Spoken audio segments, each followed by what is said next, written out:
பிள்ளைங்க மட்டும்தான் தப்பு பண்ணுவாங்க அப்படின்னு கிடையாதே. தேவைக்கு அளவுக்கு பணம் வந்துச்சுன்னா தேவையில்லாத எவனும் செய்ய மாட்டான். தேவைக்கு மீறி பணம் வந்துருச்சுன்னா இதையாவது வேற ஒரு ஹீரோ வச்சு நீங்கள் எடுத்துருக்கலாமே அப்படின்னா நிச்சயமாக வேற ஹீரோக்கள் ஒத்துக்க மாட்டாங்க. ஏன்னா அவருடைய இமேஜ் வந்து இதை தடுக்கும். பார்வையாளன் பார்வையில் இருந்துட்டு அந்த பாட்டை பார்க்குற பொழுது எல்லாருக்கும் இந்த 16 வரிகள் இருக்குன்னா ஒரு வரியாவது உள்ளுக்குள்ளே வந்து உட்காந்துக்கும். அது வயசு வித்தியாசம் கிடையாது. நான் அடிக்கடி சொல்லுவேன், பேனா பிடிக்க தெரிஞ்சவன் ஃபெயிலியர் கழுக மாட்டான். தட் மீன்ஸ் டெக்னீஷியன், ஒரு தொழில்நுட்ப கலைஞர். என்னையெல்லாம் வந்து நடிகனாருக்கு முன்னால் வரைக்கும் எது காத்திருந்துச்சு அப்படின்னா அந்த எழுதுகோள் தான். இந்த 2024 2 சந்தோஷம். அவனுக்கு திருமணம் ஆயிடுச்சு, ஒரு இயக்குனராக ஆகிவிட்டான்றதுனால இனிமேல் அவனை அவன் தற்காத்துக் கொள்வான் என்ற தந்தையினுடைய அந்த நடுக்கம் போயிடுச்சு. அறிந்தோ அறியாமலோ தாயோ தந்தையோ ஏதோ திட்டாங்க, இல்லை தந்தை எது தவறு செஞ்சிட்டாங்கன்னா அதை எப்படி கையாளலாம். உங்கள் குடும்பத்துக்குள்ளே கூட போயிட்டு இருக்கீங்க, அப்பா இப்படி போயிட்டு இருக்காரு, என்ன பண்ணுறதுன்னு தெரியல, அது வெளியில் போய் சொன்னால் வீட்டோட அசிங்க வெளியில் போயிருக்கணும், பதட்டமாக இருக்குது. நம்ம பட்ஜெட்டு அவர் முடியாதே அப்படின்னா நான் சமயத்தில் சொல்லிட்டுருக்கேன். இந்த படத்தை பார்த்து வெளியில் வருகிற பொழுது ஏழைகளின் எஸ்ஏ சூர்யா கிருஷ்ணன் சொல்லுவாங்க, பழக்கருப்பை ஐயா அவர் செல்ஃப் டிரைவிங் பண்ணிட்டு கும்பகோணத்துக்கு வந்துட்டாங்க. உங்களுடைய டைலாக் எல்லாம் பேசி முடிச்சுட்டு எனக்கு மனப்பாடம் ஆகி போச்சுன்னார். வந்து இந்த வசனத்தெல்லாம் சொல்லி முடிச்சுட்டு, தம்பி எத்தனை தந்தைகள் எனக்கு ஃபோன் பண்ணி, சார் நேற்று வரைக்கும் உங்களை மாதிரி தான் இருந்தேன், ஐயையோ நான் தப்பு பண்ணிட்டேன் சார். வாவ் தமிழா நேயர்களுக்கு வணக்கம். இந்த டிஸ்கஷனுக்கு என் கூட தம்பிராமையா சார் இருக்காரு. ராஜாகிரி படத்தோட ரைட்டர், டைலாக் எழுதுனது, ஸ்க்ரீன் பிளே, சாங் எல்லாமே பண்ணது அவர் தான். ஸோ அவர்கிட்டே எல்லா டீட்டெயில்ஸும் கேட்டு தெரிஞ்சுக்கலாம். வணக்கம் சார். வணக்கம் சிவபர்ணிகா. எப்படி இருக்கீங்க சார்? இறைவன் ஆசீர்வாதத்தில் நலமா இருக்கேன். ஒரு உண்மை சம்பவத்தை பேஸ் பண்ணி ஒரு ஸ்டோரி எழுதும்போது எதுக்கு இந்த மாதிரி ஒரு ஸ்டோரி பண்ணணுங்கிற ஒரு தாட் வந்துச்சு? எப்போத்துலேருந்து எழுத ஆரம்பிச்சிங்க? ஒரு கதையை மட்டுமே வச்சுக்கிட்டு எடுத்துக்கிட்டோம். என்னுடைய அனுபவத்தில் நிறைய கதைகள் இருக்குங்கள. ஸோ நிறைய கதைகள், ஒவ்வொரு கதையும் எந்த நேரத்தில் எழுதணும், எப்போ அதுக்கான ஒரு பொருளாதாரம் கிடைக்கும், அந்த வகையில் வினோத சித்தம் ஒரு அற்புதமான ரிசல்ட்டு தம்பி சமுத்திரக்கனி தயார் பண்ணது. அது கொடுத்த ஒரு பரபரப்பான பேர் எனக்கு. அப்போ இது ஃபுல் லோடு தாங்குற பொழுது அதுக்கு அடுத்து நாம் சரியாக என்னை ஒத்துக்கணும் அப்படின்ற மாதிரி ஏனதோனு ரிஸ்க் எடுத்துக்கிட்டு போக முடியாதுல்ல, என்னுடைய அனுபவத்துக்கு என்னுடைய ஏஜ். அப்போ அந்த படம் கொடுத்த அந்த ஓடிடி தளத்தில் தான் ரிலீஸ் ஆச்சு. அது கொடுத்த வெற்றி தான் இந்த கதையை இப்போ எடுக்கணும்னு. சப்போஸ் வினோத சித்தம் எதிர்பார்த்த அந்த இதை கொடுக்காமல் இருந்திருந்தால் இவ்வளவு முதலீடு பண்ணி இந்த படத்தோட தயாரிப்பாளர் சுரேஷ் காமாட்சி என்னை லீட் ரோலாக வச்சு இப்படி எடுத்துருக்க மாட்டாங்க. ஸோ இந்த கிரெடிட் கோஸ் டு வினோத சித்தம் தம்பி சமுத்திரக்கனி தான். ஸோ இப்போ பையன் டைரக்ட் பண்ணியிருக்காரு படம், அதை பற்றி சொல்லுங்கள் சார். அவர் தான் படம் டைரக்ட் பண்ணணும்னு எப்போ டிசைட் ஆச்சு? ரொம்ப பிகினிலேருந்து எண்டு வரைக்கும் நானே ஃபுல்லாக நடிக்க வேண்டிய அவசியம் ஏற்படுற பொழுது, அப்போ நான் வந்து மேக்கப்புக்கு இந்த மேக்கப்லாம் பார்த்திங்கன்னா 2 மணி நேரம் ஆகும் அதில் எல்லாம் அந்த மேக்கப்லாம். அப்போ செட்டு இதாக இருக்கும் இல்லையா. அப்போ இந்த கதையை நான் உருவாக்குற பொழுது என் வீட்டுக்குள்ளே அவனே 2 ரூபா நடித்து மிகப்பெரிய அனுபவசாலியாக இருக்கிறதுனால அதை லேர்ன் பண்ணிக்கிட்டான். எல்லாத்தையும் கற்றுக்கிட்டதுனால வீட்டுக்குள்ளே கோ டைரக்டராக தான் உள்ள ட்ராவல் பண்ணுறதா இருந்தது.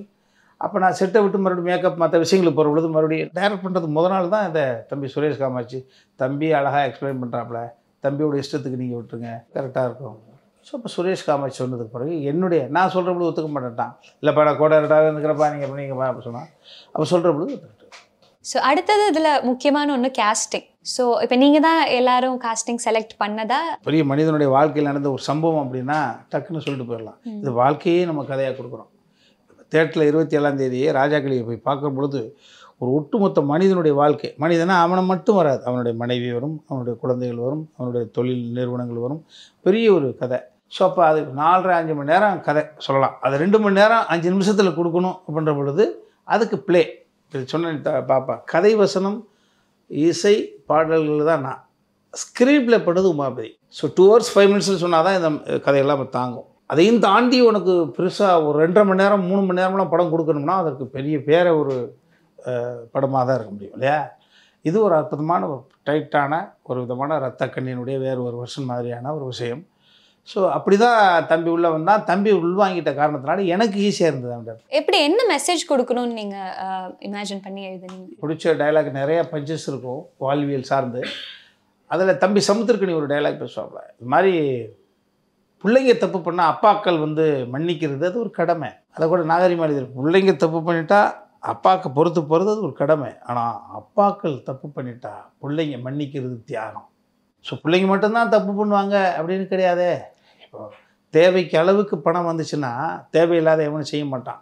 தேவைக்கு மீறி பணம் வந்துருச்சுன்னா தேவையில்லாத செய்கிறதுக்கு சகவாசங்கள், அந்த அட்மாஸ்பியர், இந்த ஃபாஸ்ட் வேர்ல்டு நம்மளை சைத்தான வடிவத்தில் வந்து கையை பிடிச்சி இழுத்துட்டு போகும். அந்த மாதிரி இருக்கிற பொழுது இவ்வளோ கஷ்டப்பட்டு உயர்ந்த ஒரு மனிதர் ஒரு இன்னசென்ட் டச்சினால் போயிட்டு ஒரு இடத்துல எங்கேயாவது ஒரு சிக்க வேண்டிய சூழ்நிலைக்கு தள்ளப்படுறாங்க. இந்த படத்தை பார்க்குற பொழுது மிகப்பெரிய அளவுக்கு தற்காத்துக்குவாங்க. ஓஹோ, உயர்ந்துட்டால் மட்டும் பத்தாதா, அந்த உயர்ந்த நிலைக்கு வந்த பிறகு இந்த அளவுக்கு எச்சரிக்கையாக இருக்கணுமா, ஓ வர்றவங்களையெல்லாம் கரெக்டாக ஜாக்கிரதையாக டீல் பண்ணணுமா, ஆஹா இந்த சிற்றின்பங்கள் மூலமாக இப்படியெல்லாம் நம்ம வீழ்த்தப்படுவோமா, இன்றைக்கி சிற்றின்பத்தில் யாராவது லயித்து ஏதாவது போலி பாசத்தில் மயங்கி இருக்கிறவங்க இந்த படத்தை பார்த்துட்டு போனவொடனே அட்டென்ஷன், ஆத்தாடியோ இப்படி தான் வருவாங்க, இப்படி தான் இழுப்பாங்க, இப்படி தான் கொண்டு போய் தள்ளுவாங்க அப்படின்னு ரூட்டு தெரியல. ஸோ ஒரு தற்காப்புக்கான ஒரு விஷயம் அனுபவித்து இதை ஒரு இமேஜ் பார்க்காம தான் நடிக்க முடியும். இதில் வந்து என்ன அடம் வச்சுருக்காங்க, டுவர்ட்ஸ் எண்டில் வந்து இமேஜ் பார்க்க முடியாது. அது நீங்கள் படத்தை பார்க்கும்போது தெரியும். இதை ஏதாவது வேறு ஒரு ஹீரோ வச்சு நீங்கள் எடுத்துருக்கலாமே அப்படின்னா நிச்சயமாக வேறு ஹீரோக்கள் ஒத்துக்க மாட்டாங்க. ஏன்னா அவருடைய இமேஜ் வந்து இதை தடுக்கும். நம்ம தான் பண்ண முடியும். ஸோ அதுதான் இந்த கதை. ஸோ எந்த விதமான ப்ரிப்பரேஷன்ஸ் உங்களுக்கு இருந்துச்சு? இவ்வளோ வருஷமாக நடிச்சிட்டு இருக்கீங்க, ப்ரிப்பரேஷன் தேவை இல்லையா இருக்கும் தெரில. ஸோ அதனால தான் கேட்குறேன், என்ன மாதிரி இருந்துச்சு? அனுபவம் தானேப்பா ப்ரிப்பரேஷன். அனுபவம் தான் உங்கள் பெரிய ப்ரிப்பரேஷன் கொடுத்துருச்சு. அதை விட என்ன ப்ரிப்பரேஷனு? திருக்குறள் படிங்கன்னா குழந்தைகிட்ட புத்தகத்தை குறித்து 2 நாள் டைம் கொடுத்துட்டு அதுக்கப்புறம் கொண்டு வந்து ஒப்பிப்பாங்க. இப்போ என்ன கேட்டால் அதெல்லாம் கடந்து வந்ததெல்லாம் 10 திருக்குறள் சொல்லுங்கன்னா கட கட கட கடை நடிச்சிட்டு போயிடுவேன். ஸோ இது ப்ரிப்பரேஷன் இதுக்கு தேவையில்லையா? இத்தனை வருஷம் நான் வாழ்ந்ததுக்கான அடையாளம் இல்லை. அனுபவம் கொடுத்தது ப்ரிப்பேர்டாக இருக்குது. இந்த ப்ரிப்பேர்டாக இருக்கிற பொழுது உங்களுக்கு ப்ரெசென்ட் பண்ணணும், அவ்வளோதான். ஸோ இதில் அனதர் இன்ட்ரெஸ்டிங்காக எனக்கு தோணுன விஷயம், லிரிக்ஸ் எழுதுனது நீங்கள் தான், பட் அதை விட மியூசிக் டைரக்ட் பண்ணதும் நீங்கள் தான். அந்த ஒரு ஏரியா நாங்கள் இது வரைக்கும் பார்த்ததில்லை. அதை நான் நிறைய பேட்டிகள் சொல்லியிருப்பேன். இசை தான்ப்பா எனக்கு. நான் சென்னைக்கு வந்ததுக்கான காரணமே என்பது பாடல் எழுதுன்னு இசைக்கணும், அதுதான் விஷயம். அதுக்கான சமயத்துக்காக காத்திருந்தோம். இந்த வயசுக்குள்ளே தான் இதை பண்ணணும் அப்படின்னு எதுக்குமே கிடையாது. எனது எல்லாமே கல்யாணத்தை தவிர, குழந்தைகளுக்கு பிறந்ததை தவிர என் வாழ்க்கையில் நடந்த நல்லது அனைத்தும் நாள் கடந்து தான் நடந்திருக்கு. அது மாதிரி தான் இசையும் நாள் கடந்து. இந்த ஏன் நீங்கள் நான் வந்து மனுநீதிக்கே தம்பி சினேகனை 3 பாட்டு எழுத வச்சேன் அப்போவே. ஆனால் இது இன்னொருத்தர் எழுத வச்சுருக்க முடியும். ஏன் எழுத வைக்கலைன்னா நீங்கள் படத்தோட அந்த பாடலை பார்க்குறது தெரியும். கதையோடு 2 கலந்தது. 7 வருஷ வாழ்க்கையை வந்து ஒரு மனிதன் அப்படி ட்ராவல் பண்ணுற பொழுது அந்த கதையை, அந்த பாட்டை பிரிச்சுட்டு கதையை பார்க்க முடியாது. அதோடவே பின்னி பிணைஞ்சு இருக்கணுன்றதுக்கான தான் ஆண்டவனே ஆண்டவனே நீ ஆள்பவன் இல்லையா, இவன் என்ன உனக்கு விளையாட்டு பொம்மையா அப்படின்னு ஒரு பார்வையாளன் பார்வையில் இருந்துட்டு அந்த பாட்டை பார்க்குற பொழுது எல்லாருக்கும் அந்த 16 வரிகள் இருக்குன்னா ஒரு வரியாவது உள்ளுக்குள்ளே வந்து உட்காந்துக்கும். அது வயசு வித்தியாசம் கிடையாது. பையனை டேரக்டராக பார்க்கும்போது எப்படி இருந்துச்சு? On settle how does it feel? வீட்டுக்கு வரும்போது அது வேறு மாதிரி ஒரு கனெக்ஷன் இருக்கும், செட்டில் எப்படி இருந்துச்சு? வீட்டுக்குள்ளே இருந்தானப்பா ஒன்றா தானே போகிறோம், ஒன்றா தான் வர்றோம். ஆமாம், கதை அந்த கதை எங்கே துளிர் விட்டுச்சு, எங்கே வளர்ந்துச்சு, எங்கே மரமாச்சு, எல்லாம் அவன் முன்னிலையே நடக்குது. ஒரு காட்சி வடிவப்படுத்துவேன். அந்த நான் கேட்ட அந்த சம்பவங்கள் ஒட்டுமொத்த தொகுப்பை காட்சி வடிவமாக்கி அவனுடைய அப்ரூவல் வாங்குவேன். அப்போ நிறைய சீன் இருக்கிற பொழுது அப்பா இது டைலாக்ல சொல்லிடலாம், இதை ஷார்ட்டாக சொல்லிடலாம். அது எல்லாமே அவனுடைய டிஸ்கஷன். வீட்டுக்குள்ளே ஒரு பெரிய ஒர்க்கு போயிட்டு இருந்த காரணத்தினால அது எப்போ எப்படி நடந்தது, அதில் என்ன சிரமம் அப்படியே கிடையாது. வீட்டுக்குள்ளே சென்று போகிறோம், அது தொழில் தானே. ஒரு தொழிலை போய் பார்த்துட்டு வீட்டுக்கு வந்துட்டோம். எனக்கு ஒரு தந்தையாக என்ன அப்படின்னா, நடிகனாக மட்டுமே இருந்துட்டா எப்படா மேக்கப் போடுவாங்கடா, மேக்கப் போடலைன்னா அது விதமான ஏதாவது ஒரு அந்த காலத்துலேருந்து நிறைய பேர்கள் மேக்கப் போட்டு டக்குன்னு ஒரு மார்க்கெட்டை ஏதோ நிலவரம் ஆகிற பொழுது அவர்கள் என்ன ஆகுறாங்கன்னா அதிலே அடிக்ட் ஆகி ஏதோ. எனக்கு என்ன, பேனா பிடிக்க தெரிஞ்சவன் ஃபெயிலியருக்கு அழுக மாட்டான். நான் அடிக்கடி சொல்லுவேன், பேனா பிடிக்க தெரிஞ்சவன் ஃபெயிலியருக்கு அழுக மாட்டான். தட் மீன்ஸ் டெக்னீஷியன், ஒரு தொழில்நுட்ப கலைஞர். என்னையெல்லாம் வந்து நடிகனாக முன்னால் வரைக்கும் எது காத்திருந்துச்சு அப்படின்னா அந்த எழுதுகோள் தான். அந்த எழுதுகோள் என்பது என் மீது அழுத விழிகளை அப்படியே தொடச்சி விட்டது எனது எழுதுகோள். அதனால் எனக்கு வந்து தம்பி டெக்னீஷியன் ஆகிட்ட காரணத்தினால அவன் உணர்ந்து கொண்டான். ஓ, முன் தந்த அனுபவம் தான். இப்போ அவன் நடித்து அவனே ஹீரோவாக கொண்டு வருவதற்கான அடுத்த கட்ட முயற்சி அவனுக்கு எளிதாகிடுச்சு. இவ்வளோ பெரிய முரட்டனமான கதையை ஹேண்டில் பண்ணவனுக்கு அவன்கிட்ட என்ன ப்ளஸ்ஸு, அதை எப்படி ப்ரெசென்ட் பண்ணலாம் அப்படின்ற அந்த வித்தை அவனுக்கு தெரிஞ்சிருச்சு. ஒரு தந்தையாக இந்த 2024 2 சந்தோஷம். அவனுக்கு திருமணம் ஆகிடுச்சு, ஒரு இயக்குனராக ஆகிவிட்டான்றதுனால இனிமேல் அவன் தற்காத்து கொள்வான்ற தந்தையினுடைய அந்த நடுக்கம் போயிடுச்சு. ஸோ 2 விஷயம் என் வாழ்க்கையில் நடந்திருக்கு. இதே மாதிரி தான் பார்க்கக்கூடிய பிள்ளைகள்லாம் சரி, அவசரப்பட வேண்டாம். வெற்றிக்கு உழைச்சிக்கிட்டே இருங்க. ஒரு நாள் அது வடிவமாகும். அந்த வடிவமாகிறதுக்கு முன்னால் அரிச்சு யார் மீது போட்டி பொறாமை அப்படி செட்டில்டாக இருங்க. உங்களுடைய சின்ன சின்ன படைப்புகள் தோற்றுருக்கலாம். நீங்கள் படைப்பாளியாக போகிறீங்களா, நீங்கள் தோற்கவே மாட்டீங்க. படைப்பு தோற்று விட்டதால் நீங்கள் தோற்றதாக நினைக்க வேண்டிய அவசியமே கிடையாது. அடுத்து முயற்சி போடுங்க. பண இழப்பு என்பது புத்தி கொள்முதல். அது மாதிரி முந்திய படைப்பு ஃபெயிலியர் என்பது அடுத்த படைப்பினுடைய முரட்டு வெற்றி. அதனால் இது எங்கள் குடும்பமே உங்களுக்கு ஒரு சாட்சி. அதே போக வேறு தளங்களில் பயணம் செஞ்சிருக்கக்கூடிய பிள்ளைங்கள் கூட இந்த படத்தை பாருங்கள். அறிந்தோ அறியாமலோ தாயோ தந்தையோ ஏதோ திட்டாங்க, இல்லை தந்தை எது தவறு செஞ்சிட்டாங்கன்னா அதை எப்படி கையாளலாம். உங்கள் குடும்பத்துக்குள்ளே கூட போயிட்டுருக்கீங்க, அப்பா இப்படி போயிட்டுருக்காரு, என்ன பண்ணுறதுன்னு தெரியலை, அது வெளியில் போய் சொன்னால் வீட்டோட அசிங்கம் வெளியில் போயிருக்கணும், பதட்டமாக இருக்குது. இந்த படம் உங்களுக்கு ஒரு சொல்யூஷனை சொல்லும். இது வெளியில் தெரிஞ்ச அசிங்கமாயிருமேன்றதுக்காக மூடி மறைக்கிற பட்சத்தில் அது விருட்சமாக மேலே வளர்கிற பொழுது ஒட்டுமொத்த குடும்பத்தையுமே அது பாய்சன் ஆகிடும். ஆக இந்த படத்தை பார்க்கிற பொழுது அதற்கான அத்தனை கேள்விகளுக்கான அந்த பதிலை இந்த படத்தின் காட்சி ரீதியாக இருக்குது. அதை நான் எழுதி என் மகன் இயக்க நான் நடிக்க இந்த படம் ஒட்டுமொத்த குடும்பத்துக்கு, நீங்கள் என் மகன் வயது கொண்டவர்களும் இந்த படத்தை பார்க்கலாம், என் வயது கொண்டவர்களும் இந்த படத்தை பார்க்கலாம். இது ஒரு ஒட்டுமொத்த குடும்பம். மகன் இயக்கி அப்பா நடிச்சிருக்காருனாவே உங்களுக்கு அதில் ஏதோ ஒன்று இருக்குது. ஸோ அது ஏதோ ஒன்று இருக்குன்றது படத்தை பார்க்கிற பொழுது ஏமாறவே மாட்டீங்க. அப்படியே ஏகப்பட்ட குழப்பங்களுக்கு தெளிவு பிறந்து அந்த தெளிவோடு நீங்கள் வீட்டுக்கு போவீங்க. அதுக்கு மட்டும் தம்பிராமையா உத்தரவாதம் தரேன். Super sir. ஸோ இப்போ செட்டில் ஏதாச்சும் அப்பா பையனை திட்டுறது இல்லைன்னா பையன் அப்பாவை திட்டுறது ஏதாச்சும் நிகழ்வு நடந்திருக்கா? இல்லை இவ்வளோ வருஷம் இண்டஸ்ட்ரியில் இருக்கும்போது கண்டிப்பாக நிறைய விஷயங்கள் சொல்லி கொடுத்துருப்பீங்க இல்லையா பையனுக்கு, அந்த மாதிரி ஏதாச்சும் இருக்கா? ஒரு சீனுக்கு ப்ரிப்பேர் ஆகிற பொழுது நாங்கள் டாக் அப்படி பண்ணுவோம். பட் ஒரு குறிப்பிட்ட அந்த கோர்ட்டு கேஸு கிரவுடு வைக்கிற பொழுது அப்போ கூட்டத்தை அசம்பிள் பண்ணிக்கிட்டு இருக்கிற பொழுது தம்பி கரெக்டாக அங்கே ஒரு கேமரா கையில் ஃபோன் மூலமாக ஒருத்தருக்கு இன்ஸ்ட்ரக்ஷன் கொடுத்துக்கிட்டு இருப்பான். நான் ரெடியாக இருக்கிற என்னடா ஆச்சு, அது வந்துடும்ல. ஏன்னா அது முதலாளிக்கு பயம். நம்மளை நம்பி ஒரு முதலீடு பண்ணியிருக்காங்க, நம்ம பிள்ளை யாரும் தப்பாக சொல்லிடக்கூடாது, நான் என்னடா அது. ஸோ அதனால் அந்த ஒரு நாள் மட்டும் என்னடா பண்ணிகிட்டு இருக்கிறீங்க அப்படின்ற பொழுது அதுக்கப்புறம் வந்து இங்கேயும் ஒரு கேமரா வச்சுருக்காங்க, அங்கே ஒரு கேமரா வச்சுருக்காங்க, அது தெரியாமல் அவசரமாக நான் தான் அவனை சின்ன சங்கடத்துக்கு ஆளாக்கியிருக்கிறவனுடைய அவன் ஒரு நாள் கூட. அப்போ நான் பெருமையாக நினச்சிக்கிட்டேன். அது படத்தெல்லாம் முடித்த பிறகு அவன் சங்கடம் கூட அப்பா அதுக்கு மேக்கப் போட்டிருக்காரு, அது பெயினாக இருந்திருக்காரு, அதனால தான் அவர் கேட்குறாரு அவனையும் புரிஞ்சுக்கிட்டு நான் அவனை சங்கடப்படுத்தியிருக்கேன். ஒரு நாள் அவன் ஒரு நாளும் என்னை சங்கடப்படுத்துது. ஸோ இந்த ஃபோட்டோ தான் சார். எப்படி இருந்துச்சு சார் இந்த ஒரு இது நடிக்கும்போது உள்ளுக்குள்ளே இருந்த ஒரு ஃபீலிங் என்னவா இருந்துச்சு? எதிர்க்கு கூட இந்த நிலை வரக்கூடாதுன்னு தோணும். அந்த ஒட்டுமொத்த படத்தை பார்க்குற பொழுது அதற்கான ரிசல்ட் அதில் உங்களுக்கு அதற்கான விடை தெரியும். ஐயோ இல்லை எப்படி இருந்தவரா இப்படியா என்னடா டே. சமுத்திரக்கனி சார் பற்றி கேட்டே ஆகணும். இதுக்கு முன்னாடி உங்கள் 2 பேரோட காம்பினேஷன்ஸ் நாங்கள் பார்த்துருக்கோம். ஸோ இந்த படத்தில் அவரோட ரோல் பற்றி சொல்லுங்கள், அண்ட் உங்களோட காம்பினேஷன் எப்படி இருக்குது சொல்லுங்கள். இது வந்து ஒரு புத்தகம். இந்த புத்தகத்தை படித்து காட்சி வடிவமாக சொல்லணும். அந்த புத்தகத்தை படித்து காட்சி வடிவமாக சொல்லுவதற்கு ஒரு சரியான ஆள் தேவை. ஏன்னா நான் ஒரு எஸ்டாப்ளிஷ் செட்டப்பில் அல்லது ஏஜு அந்த மெச்சூரிட்டி, அப்போ அதுக்கு தகுதியுள்ள ஆள், அதுக்கு ஒரு இமேஜ் வேணும். ஒரு பாசிட்டிவ் இமேஜ் கொண்டவங்க தான் அந்த புத்தகத்தை படிச்சுட்டு இதை காட்சி வடிவப்படுத்த முடியும். ஸோ அந்த பொறுப்பு என்பது என் வீட்டில் ஒரு பிள்ளை, என் தம்பி சமுத்திரக்கனி. ஸோ அதனால் நீங்கள் பார்க்குற பொழுது அவருக்கான ஒரு தீம் மியூசிக் இருக்கும். ஒரு ஆண் உருவில் வந்து அன்னை தெரசா மாதிரி இந்த கதாபாத்திரத்தினுடைய அன்னை மடி என்ற ஒரு ஆலயத்தினுடைய மிகப்பெரிய ஒரு காப்பாளம். தம்பி இருந்த கதை தொடங்கும் மிடில் எண்டு வரைக்கும் தம்பி சமுத்திரக்கனி மேலே தான். ஸோ நீங்கள் இந்த படத்தில் அதாவது பேரண்ட்ஸும் குழந்தைகள் இதில் இருக்கிற ஒரு பாண்டிங் இல்லைன்னா அவங்க திட்டும்போது இருக்கிற ஒரு விஷயம் சொன்னீங்க இல்லையா, அப்பா மூவியில் சமுத்திரக்கனி சார் அவரோட குழந்தைக்கு சொல்லிக் கொடுக்குற ஒரு விஷயமும் நீங்கள் உங்கள் குழந்தைக்கு சொல்லிக் கொடுக்குற விஷயமும் ரெண்டும் ரொம்ப டிஃப்ரெண்ட். அவர் எப்படி சொல்லுவாருன்னா, உலகத்தில் நம்ம நல்லதா பண்ணணும், இப்படி இருக்கணுங்கிற மாதிரி நல்லா சொல்லுவாங்க. நீங்கள் ரொம்ப டிஃப்ரெண்ட்டாக சொல்லியிருப்பீங்க, யாரையும் நம்பாத, அப்படிதான் இருக்குங்கிற மாதிரி நீங்கள் சொல்லியிருப்பீங்க. என் இஷ்டத்துக்கு பிள்ளைய வளர்க்க நான் நினைப்பேன், அவன் இஷ்டத்துக்கு வளரணும்னு நினைப்பேன். தம்பி இதானே மேட்ரு, இவ்வளோ நேரம் தம் கட்டி இல்லை, மேட்ரு இவ்வளோதான். என் இஷ்டத்துக்கு நீ வள அப்படின்றது அப்பா அவன் இஷ்டத்துக்கு வளர்க்கணும். அதுதான். அது வேறு ஒரு விதத்துலேயும் சொல்லலாம். பிள்ளைங்களை எப்படி வளர்க்குறது அது ஒரு மிகப்பெரிய கலை. இது அவசர உலகத்தில் அவங்க மேலே குறை சொல்லவே கூடாது. நமது பிம்பங்கள் தான் அவங்க, நம்மளால் இந்த பூமிக்கு வந்தாங்க. அப்போ அந்த உள்ளுக்குள்ளே இருக்கக்கூடிய சிந்தனை, அந்த கதாபாத்திரம் இதுதான் நம்மளுடைய ஜீன் தான். அம்மாவோ அப்போ அதனுடைய ஜீனு தான். அந்த குழந்தைகளுக்கு உணர்த்துனா டென்ஷன் ஆகிடுதுங்க. உணர வச்சா அதை ஒரு பாடமாக புரிஞ்சுக்குதுங்க.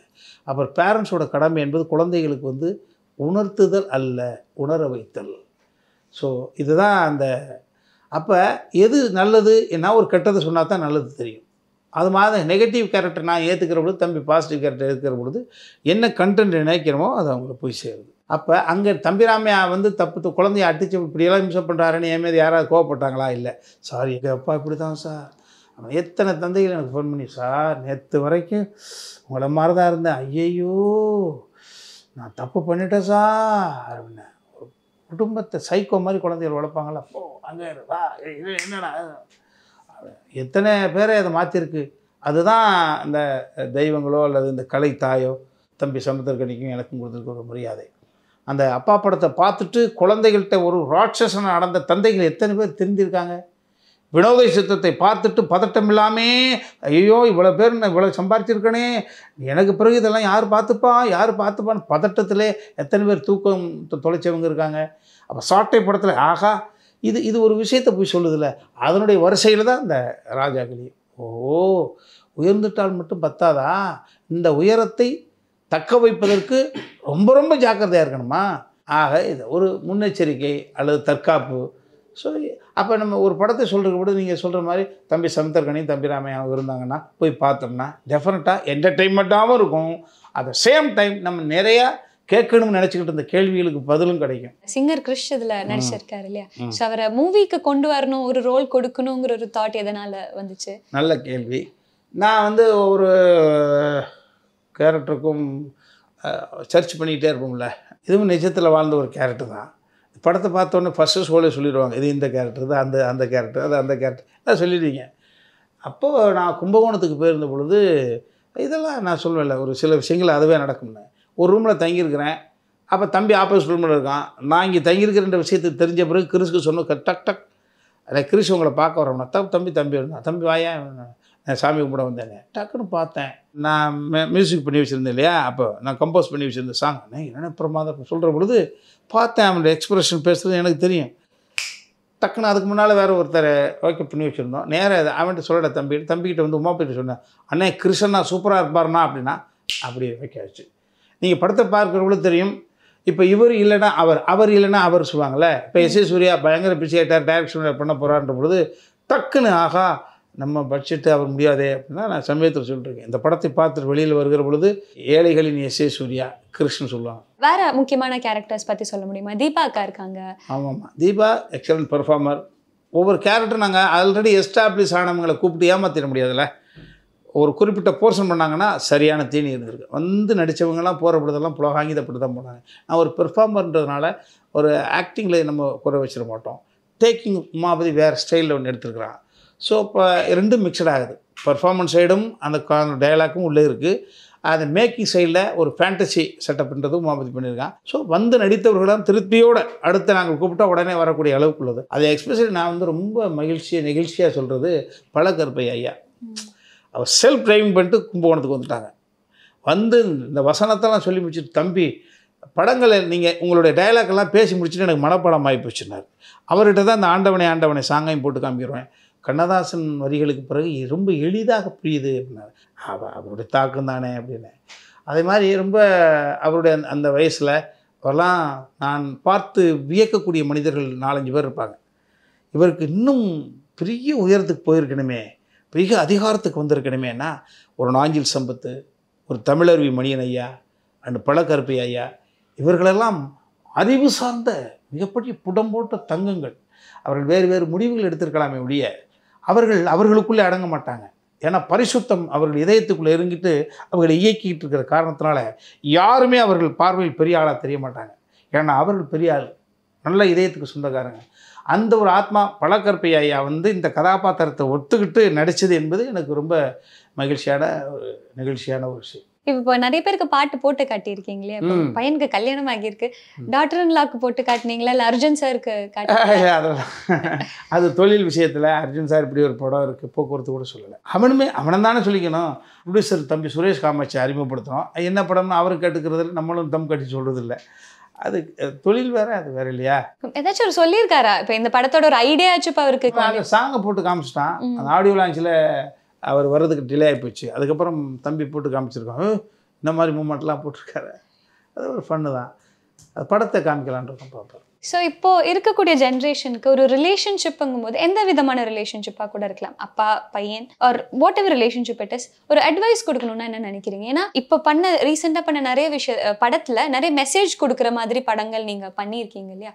ஸோ அந்த விஷயத்தில் ஒரு அட்வைஸ் கொடுக்கணுங்கும் போது என்ன மாதிரி கொடுப்பீங்க? மனுஷனை பார்த்து மயங்காத, மரியாதை கொடு. நீ ஒரு முடிவெடு, அந்த முடிவில் நீ ஆழமாறு. நீ எடுத்த முடிவை நீ யோசிச்சு தான் எடுத்திருப்ப. நீ எடுத்த முடிவை வேற ஒருத்தர் சொன்னதுக்கு மாற்றிடாத. ஒரு முறை நீ எடுத்த முடிவை ஒருவருக்காக மாற்றிக்கொண்டால் ஒவ்வொரு முறையும் உன் முடிவை மாற்றிக்கொள்ள வேண்டிய அவசியத்துக்கு தள்ளப்படுவாய். வெற்றி தோல்வி தள்ளிவை, உழைப்பை மட்டும் எதிரிலவை. இதுதான். அவர் புத்தி சொல்கிறவனை நம்பாத, அவன் ஒரு புலம்பல் வியாதி. நானாக இருந்தாலும் சரி. திரும்ப புத்தி சொல்கிறது பெரிய புத்தகத்தை படிச்சுட்டு புத்தி சொல்லலாமே, பெரிய விஷயமா அது. அவன் இடத்துல இருந்து பார்த்தா தான் தெரியும், என் இடத்துல இருந்து பார்த்தா தான் தெரியும் இல்லையாப்பா? பெயின் எவ்வளோ வருதோ ரிசீவ் பண்ணிக்க. இந்த பெயின் எல்லாம் ஸ்டோர் பண்ணு. பெயின் தாங்க செத்துப்போம். இறைவனை கொன்ற மாட்டான். நீ தாங்குற ஆள், நீ தாங்குற பெண்ணு, நீ தாங்குற குடும்பன்றனால கொடுத்துக்கிட்டே இருக்க. ஸ்டோர் பண்ணு. அந்த பெயின் எல்லாம் உருவமாய் அப்படியே வெடிச்சு சிலை வடிவாக வெளியில் வரும். பெயினெல்லாம் ஒரு நாள் அப்படியே கெயினாக மாறும். என் வாழ்க்கையில் வாய் திறந்த பேச்சு வருது அப்படின்னா குடுன்னு கொடுத்துருக்கான், அடி நொறுக்கி எடுத்துருக்கான், விழுந்து கிடந்துருக்கான். ஸோ நீ கஷ்டம் கொடுத்துட்டான். வாழ்க்கையில் 3 நிலைகள் தான். கொஞ்சோண்டு கஷ்டத்தை தாங்க முடியலை அப்படின்னு போட முடியும்னா மிதிப்படி. இன்னும் கொஞ்சம் தாங்கிட்டீங்கன்னா நிலைப்படி. கொடுத்த கஷ்டத்தெல்லாம் தாங்கிக்கடா, அதுக்கு ஒரு நாள் தீர்வு வரும்னா நீ தான் கடவுள் அந்த உள்ள கர்ப்ப கிரகத்தில் இருக்கக்கூடிய சிலை. நீ மிதிப்படியா நிலைப்படியா, கடவுள் உள்ளே இருக்கக்கூடிய சிலையா? நீ சிலையாக வேண்டுமென்றால் குட்டுக்கு இம்சையெல்லாம் புலம்பாது, தாங்கி என்ஜாய் பண்ணு. தாங்க செத்தா போகிறோம், பார்த்துக்குவோம். எல்லாம் ஃபேஸ் பண்ணி வா. ஒரு நாள் அந்த கஷ்டமெல்லாம் கண்ணாடி முன்னால் பார்க்குற பொழுது உனக்கே நீ பெருமையாக தெரிவேன். ஊர் மெச்ச வாழாதே, நீ மெச்ச நீ வாழ். Super sir. கடைசி ஒன்று கேட்கணுன்னு இருக்கிறது, ரொம்ப வருஷமாக எங்களை சிரிக்க வச்சுட்டு இருக்கிற கேரக்டர் பண்ணிட்டு இருந்தீங்க. அதுக்கப்புறம் இப்போ நிறைய மெசேஜ் கொடுக்குற, ரொம்ப அதாவது இமோஷனலாக ரொம்பவே கனெக்ட் ஆகுற மாதிரி நிறைய ரோல்ஸ் பண்ண ஆரம்பிக்கிறீங்க. நம்மளை நிறைய சிந்திக்க வைக்கிற, நிறைய தாட் ப்ராசஸ் கிரியேட் பண்ணுற மாதிரி ரோல் பண்ண ஆரம்பிச்சிங்க. எப்படி அந்த ஷிஃப்ட் வந்துச்சு, எதனால் வந்துச்சு? அது தெரிஞ்சே வந்ததா இல்லை அது ஒரு போகிற போக்கில் ஃப்ளோ? இன்னாருக்கு இன்னார் என்று எழுதி வைத்தாடே தேவன் என்று அது கடவுள் அமைத்து வைத்த மேடை தானே. அது இந்த கதாபாத்திரத்தை இவர் தாங்குவார் அப்படின்னு. இப்போ தனி ஒருவன் படத்தை நடிக்கிற பொழுது மரியாதைக்குரிய அரவிந்த் சாமி அவர்களுக்கு எனக்கு பெரிய வயசு வித்தியாசம்லாம் கிடையாது. எப்படி என்னை தேடி வந்ததில்ல, அப்படியே நயன்தாராவுக்கு அப்பாவாக தேடி வருது, அப்புறம் சூர்யாவுக்கு அப்பாவை தேடி வருது. ஏன்னா நான் யோசிக்கவே இல்லை. நான் இமேஜே கிடையாது எனக்கு. நான் இமேஜ் என்ற ஒரு வட்டத்துக்குள்ளே என்னை வச்சுக்க மாட்டேன். நான் கஷ்டப்படுறதான் பண்ணிட்டேன். இந்த கலைத்தாய் என்னை எந்த அளவுக்கு பயன்படுத்திக்கிறா அப்படின்றது அவள்கிட்ட இருக்குது. ஆனால் யார் ஒருத்தர் திமிராக பேசுவான், அது திமிரு கிடையாது. நான் தன்னம்பிக்கையோடு பேசுகிறேன். திமிராக பேசுகிறது யாருன்னா, உழைக்காமலே டக்குன்னு வந்த உடனே ஜெயிக்கணும்னா அதுக்கு பேர் திமிரு. நான் அடித்து பாடுறேன்டா, நான் உழைச்சிருக்கோம். முனுசாமிகிட்ட உழைச்சிருக்கோம், முத்துசாமி சம்பளம் கொடுப்பான். ஸோ அந்த நம்பிக்கை தான். நம்ம உழைப்பது என்பது மனிதர்களுக்கு அல்ல, அந்த தொழிலுக்கு. எந்த தொழிலை நம்ம ஏற்றுக்கிட்டோமோ அந்த தொழிலுக்கு தான் உழைக்கிறோம். அந்த தொழில் அதிபருக்கு உழைக்கிறது இல்லை, தொழிலுக்கு உழைக்கிறோம். அந்த தொழில் நம்மளை பார்த்துட்டே இருக்குது. அது ஒரு நாள் இறக்கப்பட்டு அப்படி கரம் பிடிச்சி அப்படி தூக்கி விட்டு நிச்சயமாக அந்த இடத்த தற்காத்துக்கணும். அவ்வளோதான். ஸோ என்னை நம்புகிறார்கள், வருகிறது, அதை ஏற்றுக்கிறோம். இப்போ இதுக்கு ரிலேட்டடாக நான் பண்ணிட்டேன்ல தம்பி, எனக்கு ஒரு தீனி கொடுங்கப்பா. ஆனாலும் கூட இப்போ சமீபத்தில் முதல் உடல் மொழியை ஓரளவு பாதுகாத்து வச்சுருக்கிறேன். இன்னும் ஒரு 10 வருஷம் நல்லா பயணம் போக முடியும். என்னை வச்சு நகைச்சுவை பண்ணுங்கய்யா அப்படின்றது ஒரு கோரிக்கையாக வச்சுருக்கேன். அதற்கான விஷயங்கள் வருகிற பொழுது அதை ஏற்று தான் 1-2 போயிட்டுருக்கு. ரொம்ப நன்றி. இப்போ இவ்வளோ நேரம் எங்கள் கூட டைம் ஸ்பெண்ட் பண்ணி இவ்வளோ விஷயம் ஷேர் பண்ணதுக்கு ரொம்ப சந்தோஷம். Thank you so much sir. Wow தமிழா நேயர்களுக்கு வணக்கம். 2024 நிறைவடைய போது, 2025 பிறக்க போது. அத்தனை நல்ல இதயங்களுக்கும் தம்பிராமையுடைய வணக்கங்களும் வாழ்த்துக்களும். 27ஆம் தேதி ராஜா கிளி கூண்டை விட்டு தியேட்டரை நோக்கி பறந்து வருது. குடும்பத்தோடு போய் பாருங்கள். நிச்சயமாக உங்கள் இதயத்தின் அடித்தளத்தில் ஏகப்பட்ட கேள்விகள் இருக்கும். அத்தனை கேள்விகளுக்கும் சொல்யூஷன் சொல்லுந்த படம் ராஜா கிளி. உங்களை ஏமாத்தாது. ராஜா கிளி தான். வணக்கம்.